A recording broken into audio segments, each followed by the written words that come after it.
Hey, hey, hey! How you all doing today? Welcome, welcome to Radiating Love with Ronnie Lipstein. That would be me. It is 3:33 on this glorious day of December 14th, 2012. Blessings to all that you had a most remarkable 12-12-12 experience that was shared with those whom you love and hold dear. And of course, blessings forward that one main person with whom you did share, the person with whom you hold and love and hold dear, is yourself. So, we are here today. I am blessed, by the way, to be here today, getting back into the flow of Radiating Love show on Being Love TV. Feels very wonderful, very good, and very looking forward to meeting you all here again with my starry soul sister, Aline Ohanessian, on our show, Soul's Talking Brain, which airs every second Wednesday. Here we go. There we go. There we go. See, it's just up there. She's right over here. Isn't she gorgeous? And the show airs at 7 p.m. Eastern, and again, every second week. And the show has been in hiatus for a little while now for the summer and fall season. And so we are very, very much getting all jittery and excited and tingly inside to be premiering and experiencing the premiere of Soul's Talking Brain show with you in our winter season. So that's going to be coming up in the new year of 2013. So make sure that you stay tuned and look for us into 13, which is bound to be a most phenomenal manifesting year of fabulousness for all of we. So before we go in further to our show today, I'm just going to light some white sage, which is one of my plant, herbs, healing, cleansing, blessing plants that I happen to resonate with most strongly. And so I send forth the cleansing, healing, transcending energy unto all, that you may all enjoy it as we venture into our show today. And as I said, I'm very excited to be here so that we can share in discussing the fact that no thought is our own. A pretty big statement, and I'm just doing a little adjusting here. Pretty big statement, and when I had discussed it with my soul twin sister, Aline, who I do Soul's Talking Brain show with, as I just mentioned. I know, promotion. Oh my goodness, but if I don't let you know, then you won't know. And if you don't know, then you lose out. You miss out on something amazing. And then we miss out on something amazing, which is sharing in your fabulous energy. So there you go. As long as it's authentic, the intent behind that which you do, authentic in love, it's all good. So, moving on to our show topic of today, no thought is our own. So when I mentioned that to my Starry Soul sister last week when we were discussing the show, her initial response to me in playing the for lack of a better word, devil's advocate, was, well, if you say no thought is our own, then what does the person who is committing crimes and other heinous activities going to be able to say as a result? Well, it wasn't my thought. So I bring this up at the very start of our show today because I would like to ensure that anyone who is thinking such a thing realizes, recognizes, and understands that in my saying that no thought is our own, am I in any way, shape, or form removing response ability, the ability of you, of me, of we, to choose how to respond in any situation at any time. And thus, regardless of whatever thoughts happen to be streaming through our minds, those that we choose to act upon is a choice of our making. And it is a very different scenario and very different implications from that which we are speaking to today regarding the fact that no thought is our own. So again, just to be clear on this does not mean that your responsibility in who and how, why and where, what you choose to be is taken away from you. Or in my case, if I'm the one doing it, me. No thought is our own does not take away our responsibility for who we choose to be. All right? So, having begun with my little disclaimer, because it seems necessary that we do so, because there's always some many little things that come up along the way, but, no, not happening. Responsibility is maintained, okay? Divine beings that we are, co-creators, collaborators, divinely able.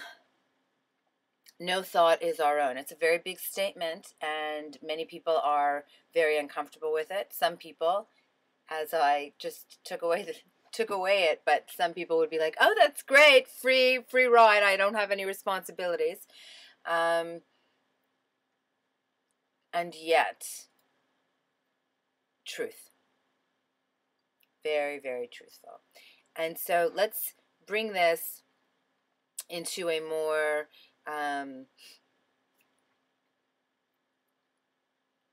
well, it's difficult to bring thought into the physical, but and yet we do all the time, because everything that is physical began as a thought, began as an unseen.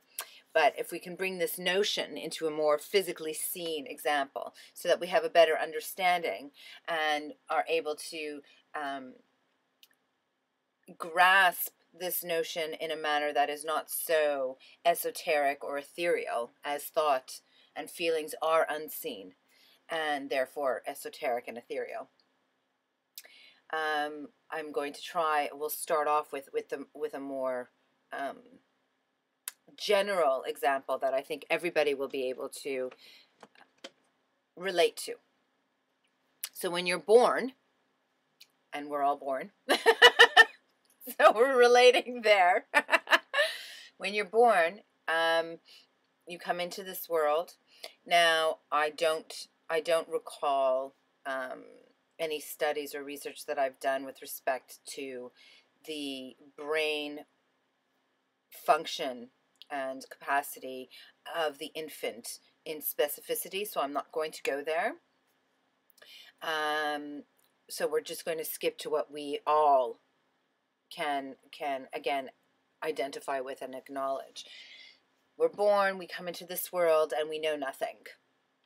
Some people say the carte blanche, and basically how we interpret the world, how we look out and see the world, the words that we use to define the world, and therefore how we interpret and understand it, are based upon the words, the thoughts, the notions, the concepts, the definitions, the interpretations of someone else. The first and most influencing in that being our parents, of course, for those of us who are raised by our parents, but pretty much whether it's your parents or whoever your primary caretaker, I guess would be the best word to relate to what we're speaking about, which is whoever your primary caretakers were when you were first here upon our earth school, were your greatest influencing factors in the thoughts that were streaming through your mind. Now, I think that's a pretty easy thing to grasp and understand. We, for example, this is a lighter, and we call it a lighter here in English, and we use it to light things. It has fire that comes out of it. Isn't that gorgeous how that shows? La, there's a light. I'm just joking. Sorry, I'm getting carried away here. Anyways, I call that a lighter because that's what I was taught. Somebody in a different language calls it something else. I see this lighter, and the purposes for which I see this lighter are to light candles, incense, and other things that people might smoke, because I've been surrounded by people who smoke, and so I see them lighting their cigarettes.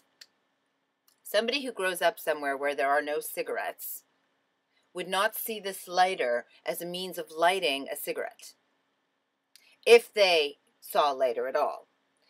And their understanding of what the lighter would be used for would be an understanding that was provided to them by whomever it is that is around them in their surround. Obviously, our understanding of how things may be used grows as our availability of experiences grows, and the stimulation that which we are garnering information from expands. So too do our definitions and interpretations, keeping in mind again that we are taking on information, we are collecting all of this information, otherwise which we can call thoughts, as we go, none of which are actually created within us. Does that make sense? I hope so. If you're out there, you can, by the way, respond to me. There are two means by which you can do so: the social stream and the chat, which are to the right of the screen, I do believe, underneath. And if you click there, you can join in, and so is the chat to the right of the screen, that you can join in the conversation. So let me know what you think. If you have any questions, insights that you'd like to share throughout the show, I will see it and can respond to you here live. All right, so that's one aspect. We come here, blank slate. We're not thinking about anything, being anything. We just know when we're uncomfortable or we're feeling a discomfort and an urge, a basic necessity urge, and we express it initially by crying, because that's what comes out of us. No one has taught us that. That's not a thought that comes through, I'm hungry, I'm going to cry. It's a natural response. The thought, I'm hungry, is something we're taught. You're upset, oh, you must be hungry. Are you hungry, baby? We speak to our babies from the moment that they're born with our language, as we are defining the things that we're seeing that they're doing. Oh, you're crying. Are you thirsty? Are you hungry? Do you need your diaper changed? And as the child grows, we're still asking those questions, but the child now is able to start to understand what some of the words are, what some of your words are that you have been teaching them, putting into their mind. And we were all that baby. All right. Now we're going to get a little bit more esoteric, if you will. So we started out with an example that I hope that most can identify and understand. And now I'm going to go a little bit out there for some, and very in here for hopefully a very growing number of us. So, in addition to the fact that the means by which we utilize our minds has been taught to us by those who have come before us and who are our teachers, and who I humbly believe we have chosen before coming here to be our teachers for the purposes of that which we are here to manifest, experience, share, gift to this world, is the fact that we, like everything else, are energy. Okay, so I'm going to repeat that again, because that is almost as big a statement, if not the biggest statement that we can be making at any point in time, even bigger than no thought is our own. And that is that everything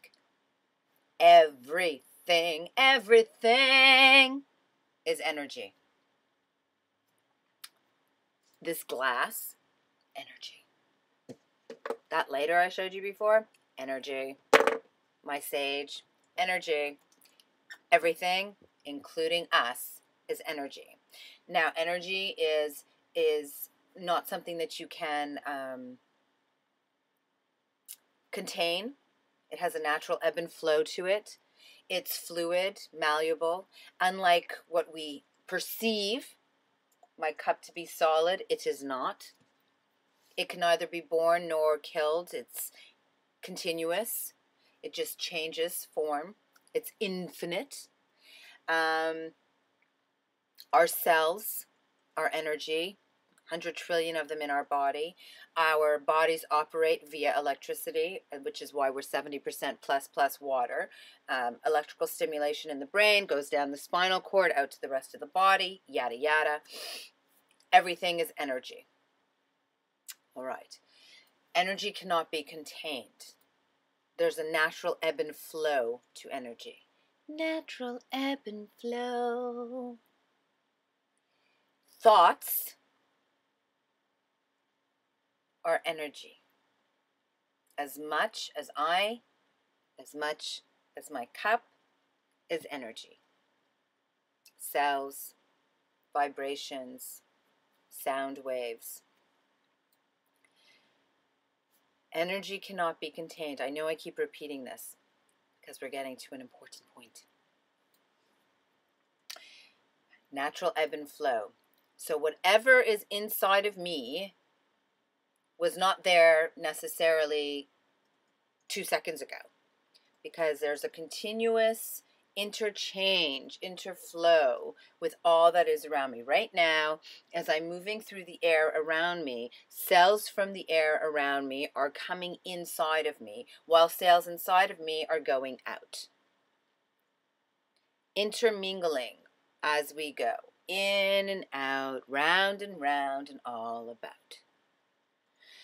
I'm not only physically moving in and out with the air around me, which is energy, and interchanging my energy with the air around me as I'm displacing molecules in the energy as I move, but I'm actually taking it into my body as I'm breathing and exhaling energy out from my body. So it is continuous that we are interchanging the energy within our own beings. And we don't only do this through movement and breathing, but through our thoughts, our thinking, our being the optimal word here. So our thoughts are energy waves. And we have a thought, it creates, every thought, it creates its own signature, energetic signature that's sent out. Because again, it can't be contained. So it goes out there and attracts things back to us. Well, the thoughts that we're having in the first place are also being stimulated by what's out there being attracted into us. It's kind of like, if you can imagine, we have the hairs on our arms, for example, or in our nose, called cilia. And if you imagine them all standing up on end, like little radio antennae. So pretty much, if you can pretend like the hair on your head, or for those who don't have hair, pretend when you did, is standing up on end like radio antennae. and receiving all of this information that is streaming through our minds. And we are receiving over 1 million bytes of information every millisecond, I do believe. I can't remember the exact numbers right now. However, and then our minds, from all of the stimulation that we're receiving every millisecond, chooses certain things to focus on, grab onto. And then these things become our thoughts, our conscious thoughts, because we're like, all of this information is coming in, like downloading information from a computer, and every once in a while we go, oh, oh, oh, and consciously recognize something that's coming in. So it's coming in. Until we consciously recognize it, it's kind of like what we put in our trash can in our computer. It's there, it's fluffy stuff, we don't necessarily pay attention to it. The stuff we pay attention to, if we truly are consciously paying attention to it, is the stuff that we choose to own as our own. Because we've been taught that the thoughts that we have are ours, but they're not. No thought is ours until we choose to own it. Even the thoughts that we are consciously grabbing onto through these antennae that we have, that are collecting information from the all that is, ever was, or will be, the collective consciousness. Even when we are consciously aware of the thought, and we can not just be consciously aware of it, but we can have a conversation with the thought, we can focus on it, we can go into it, we can dissect it, analyze it, and still, it's not our thought. Until we choose to own the thought as our own, it's not our own, and even then it's not our own. We've only chosen to own it, and therefore made it our own. But the reality is that no thought is our own.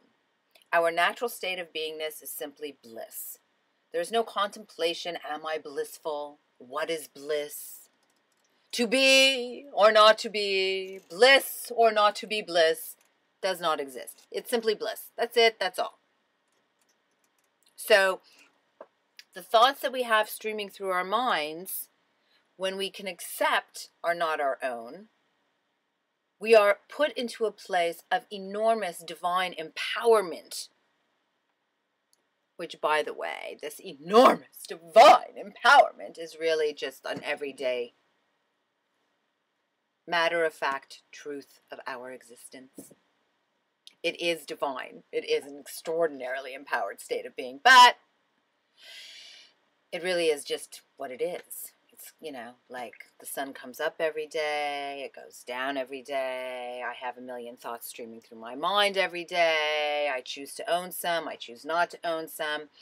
This is a simple truth, that we have the ability to choose which of our thoughts we'd like to own or not to own, if we want to own any at all. All right, give me a moment now, lovelies, as we go into a little jingle of love, love, love.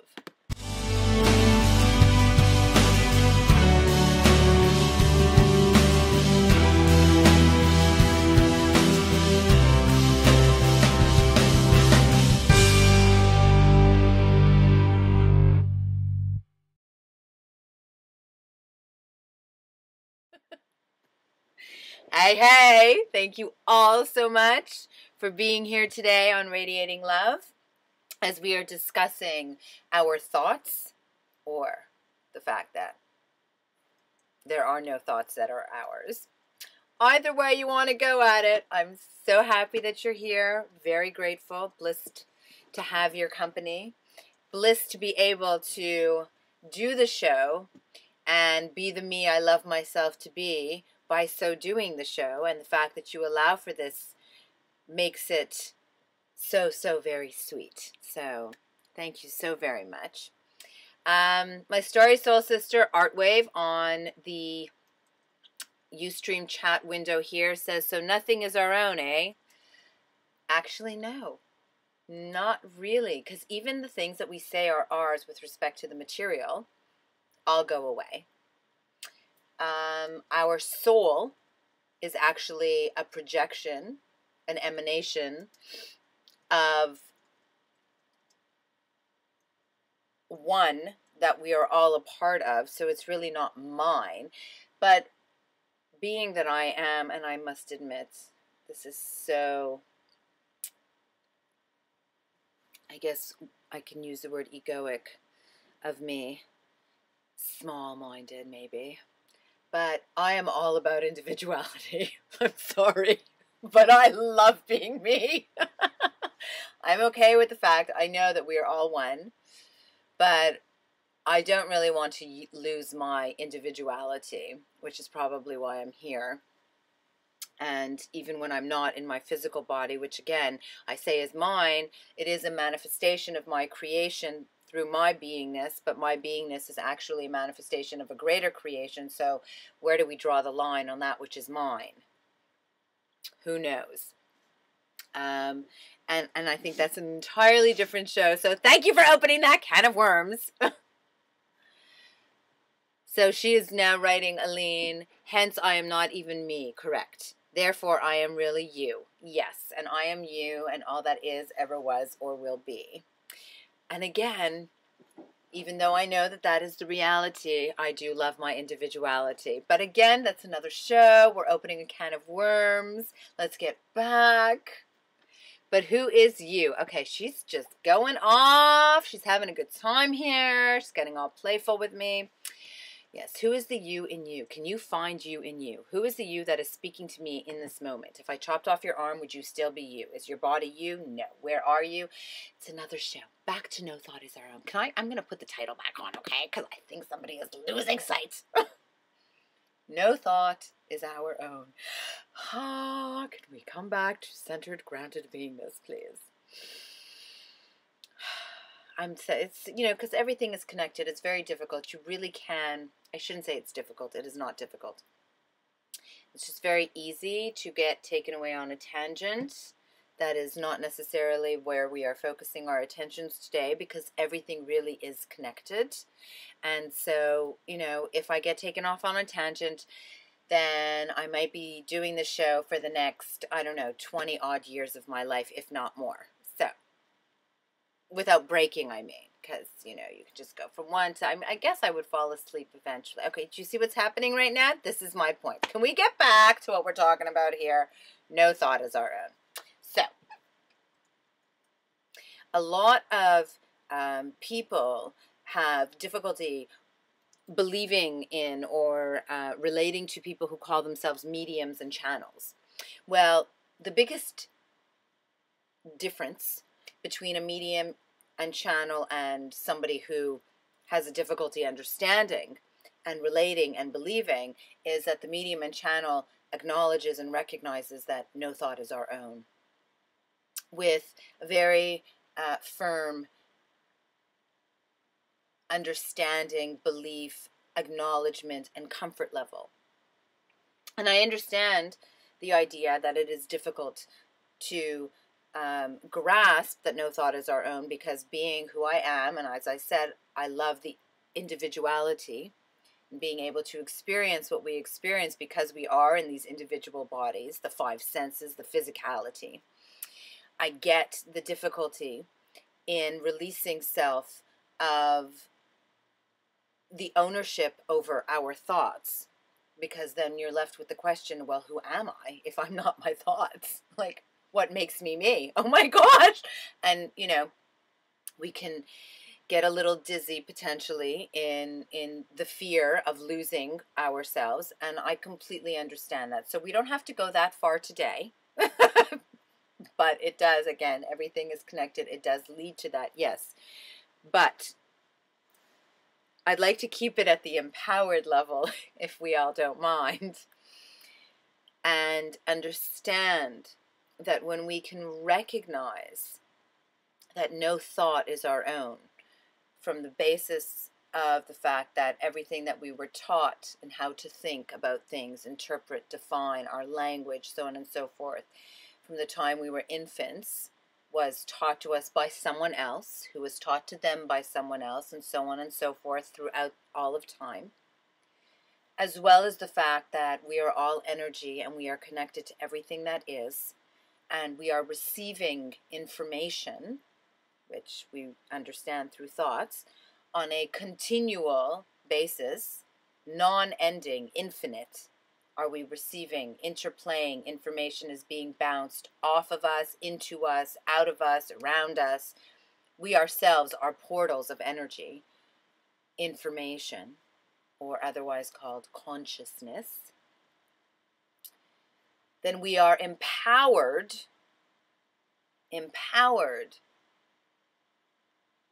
with the gift of choice, which some people call free will.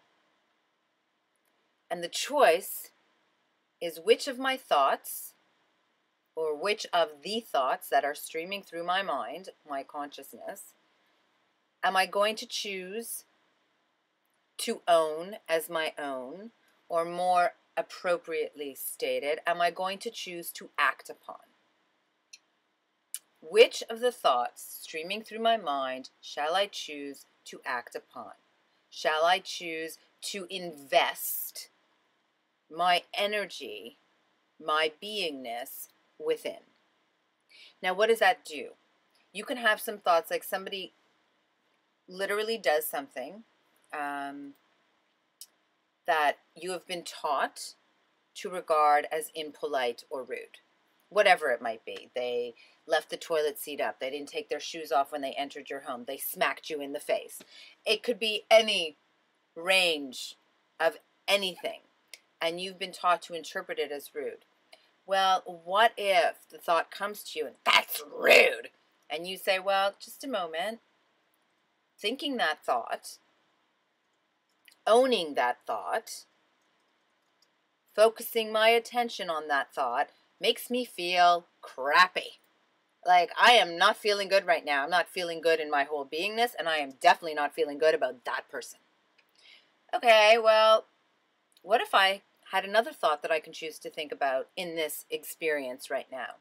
What if I can choose to say, that person is having a really bad day and they need a hug? What if I chose a different thought? Even if the thought that I chose was, who cares? You can go any way you want, because there are an infinite number of potentials. Infinite. And we get to choose. So the empowered state of understanding, accepting that no thought is our own, is that we get to choose which thought to own and to act upon. No, I didn't say it was going to be easy. Hello, we were born, we've been programmed since the time we got here. While we were inside, we were feeling the vibrations, we were hearing, and who knows what was going on beforehand. Okay. But we have not been taught to choose our thoughts, for the most part. We've been taught what to think, but we have not been taught how to think for ourselves. We have not been taught which thought to choose based upon which ones feel good to you. We've been taught, you got a thought, that's your thought, deal with it. Okay, so we see that we have a new avenue upon which to journey and experience our lives, which is the fact that we can choose which thoughts we're going to own. And if we don't like the ones we've chosen, guess what? Even if you chose to own it, you can let it go. Bye-bye. No, I don't like you anymore. Not working for me. I'm going that way.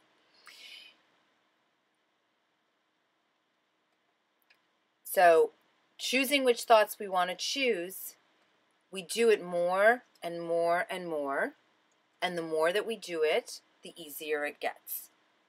Understanding that whether you are 15 watching this, or 55, 85, or 1,005, and I know you're out there,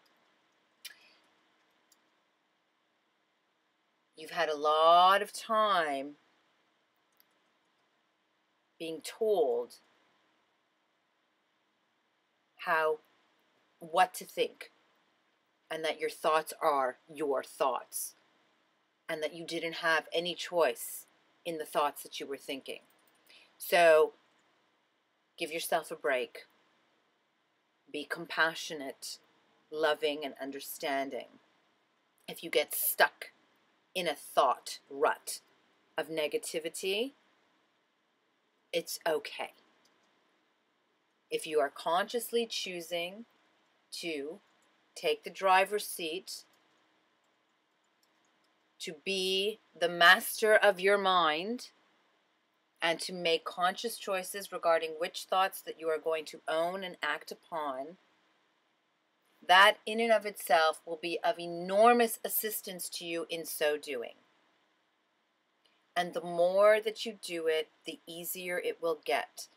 And yes, our thoughts are extremely tied up, rolled up, totally meshed in with our emotions. And when our emotions are sparked, and a lot of this is all very automated by this point, chemical, hormonal, electrical responses in our brain. We have a thought that automatically ignites the hormones to release for a specific emotion to be felt that are associated with that thought, and this is all happening within milliseconds of milliseconds of milliseconds. I don't even know what the right word is to say how small of a seconds that it is that's going on in our brain, bringing up a past program that's already been set to say to you, this is how you should feel right now. And then that comes up and it becomes overwhelming and you are just lost in the emotion, and it's so difficult to let go of the thought. You still can do it. You still can do it. Even if it is such an ingrained connection between the thought and the emotion and the memory that spawned it, even if it was like the most tragic of experiences that created this program within you, you can overwrite it. We can let it go. We can transcend it. We can. We are. Which, why it's so important that we're discussing the fact that no thought is our own, is what we are doing right now with regards to the fact that we are transcending out of fear consciousness and all that programming that I've been talking about and into love consciousness. The reason that you hear so many more people speaking about spirituality, consciousness, even using the words, the movies that are being created that are more aligned with such concepts. The whole becoming normal in conversation to hear people speaking about their soul and spirituality and connectedness and unity is just to show, it's proof of the fact that this is what is happening right now. There is a shifting in consciousness out of fear and into love. Separation into unity. Victim into master. No choice into choice. Disempowered into empowered. And it all begins with ourselves, in our own lives, in our own minds, in our own choices. No thought is our own until we choose to own it. Even if you have a thought that's putting you into a cruddy place, if you don't like the thought and you don't want to own it, don't take action on it. Use the thought, if it's a negative thought, for what it is there to be used for, which is a signal that is telling you that there is something inside of you that is not being love. There is something inside of you that is not being loved. There is something inside of you that is requiring your love. And through love will you be able to release the negative thought that is accosting your mind.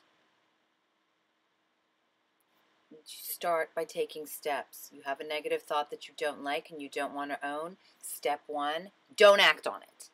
Step 2, don't share it by verbalizing it and saying something horrible to someone else, which is, again, not acting on it. Step 3, use it. Use it. Don't try and repress it. Don't try and ignore it. It's there. And here's our first choice in thinking a new thought. Our negative thoughts are there to help us. Negative thoughts are there to help us to see where we can be more loving. Always starting with self.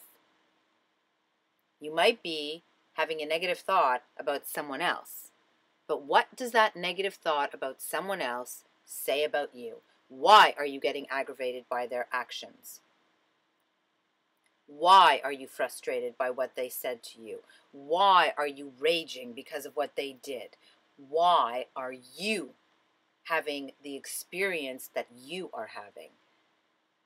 Where is the well from which that is coming from? Look for the source. And I guarantee you, if you are having negative emotions or thoughts, the source is something inside of you that is not feeling loved. It is not feeling good enough. It is feeling less than.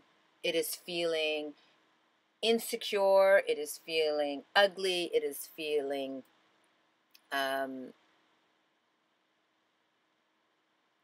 like a failure. Whatever the case is, what's lacking is love. So, it's a journey. It'll get faster and easier the more that we go along our journey and the more of us who are doing it. Because again, we are all connected. Everything is energy. As more and more of us rise into love consciousness, more and more of us will be sending out that energy, which others will be receiving. Because again, energy cannot be contained. Ebb and flow is naturally shared between all that is, ever was, or will be. And so the greater the ebb and flow of love is, the greater shall it be received and shared, experienced, and expressed by all of us. Which is why the most important thing that any one of us can do, the biggest, greatest, grandest, most phenomenal gift that any one of us can ever give, is to be love within, to, of, for ourselves. I know it sounds counterintuitive to many, maybe contraindicated. You love yourself, you're going to get a big head, you're going to be a... No. It's not about being aggressive. It's a humbled, honored love. When you truly, authentically love yourself, you truly, authentically recognize that you are one with all that is, ever was, or will be. Hence, loving you is loving me. It's loving all of we. That is authentically loving self. When you are authentically loving self, you are recognizing the divine being that you are, which is one with all that is. And therefore, in all do you recognize yourself, and therefore all do you love. But in order to love all, must you first recognize within self who you are, who we are. You don't get to the we until you get to the me. You can't separate the two. You can't say that we are a divine race, but I hate myself, because then you are not seeing that we are a divine race. You are not recognizing that which is true authenticity. You are only seeing through fear's eyes.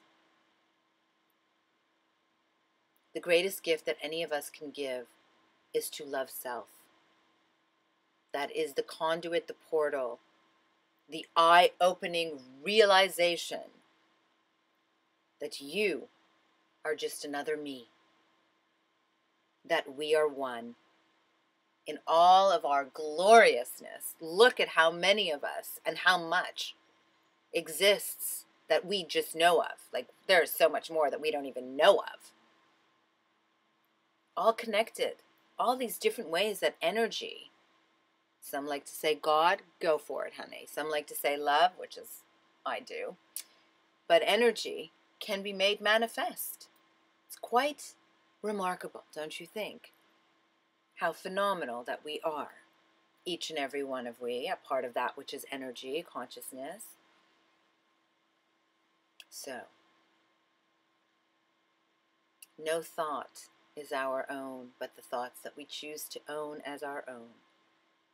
And the more of we that choose to own the thoughts that are those of love, and choose to recognize that those that are not loving thoughts are those that are seeking to be loving thoughts, and do as much as we can to embrace the loving thoughts, the easier it will get, not only for self, but for everyone else. And just phenomenally, we have our cosmic family aligning to assist us in raising our vibrations into more alignment with love than fear. And so even easier shall it be for all of we to choose the direction of love and those thoughts associated therewith. All right then. I would like to say thank you, send forth my gratitude to one and all for choosing to be here today, for sharing in your energy, for loving self, and for taking that phenomenal vibration of love out into the world with everybody and all that you see and do and hear and touch and feel and smell and think and feel. I send forth blessings that the love experience and expression be that much easier, swifter, effortless, as we step into greater and greater and more expansive states, beingness of love. I send forth blessings that our life manifest upon this earth school and everywhere, on all levels of our multidimensional beingness, be an experience and an expression of love, of bliss, of our highest happiness, always, in all ways. In Lakesh Alakin, namaste. See you again very soon. Blessedly be, everybody.